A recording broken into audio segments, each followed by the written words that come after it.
absolutely killing it. Sean, can you tell them a little bit about yourself and the business that you've been running so far? Of course, yeah. My name is Sean. I'm the co-founder of Agent Launch Hub.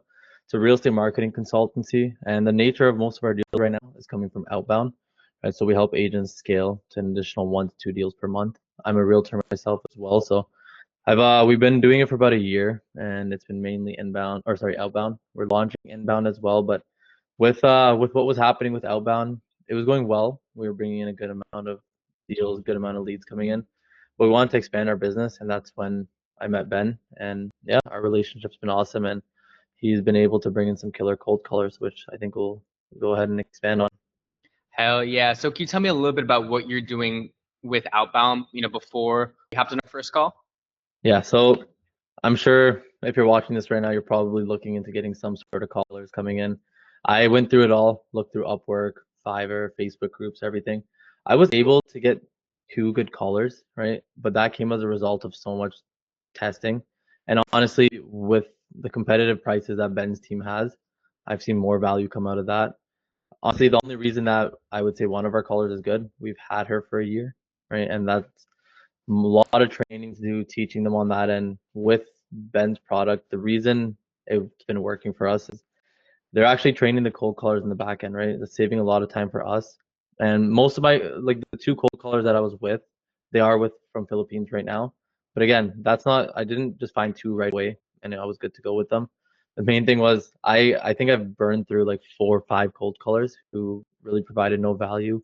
I've actually went through another company as well to find some appointment setters and cold callers. I paid them a fee up front, right? And that's something that I told Ben from the start, like, I don't know if I want to do that again. And obviously that wasn't the case with Ben, right? His pricing is very competitive. Honestly, I think it's the best one I've seen so far.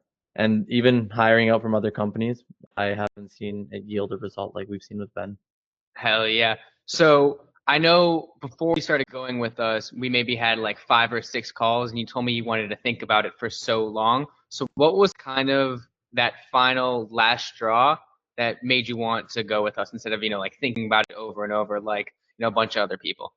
Yeah, so honestly, I took you through the process a little bit long, so my bad on that. But honestly, I think right away I was interested in doing it. It was just more so a matter of our business was at a place where we were doing well, we were floating, right? We weren't necessarily doing what we're doing now.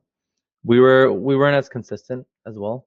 So it was just like an on and off stage. I had to head Mm-hmm. out of the country for a little bit as well. But in general, I think that time it was like, do we want to bear the expense of adding someone else, right? And that was a big decision, especially when we were just floating at that point. We were very inconsistent because we didn't have the time, right? Our time was in other things. Mm-hmm. But now, like being fully committed and having our calendar packed is pushing us here, and that's a result of the colors that you went ahead and placed with us. Awesome. Awesome. And just off the one cold caller that was $750 a month, how much new revenue do you think you've generated through no accent callers?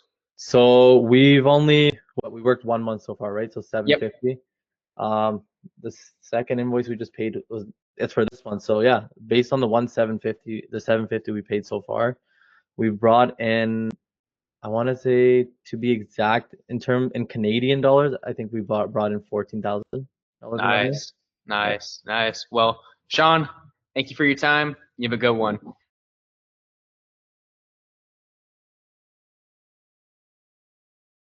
Shit.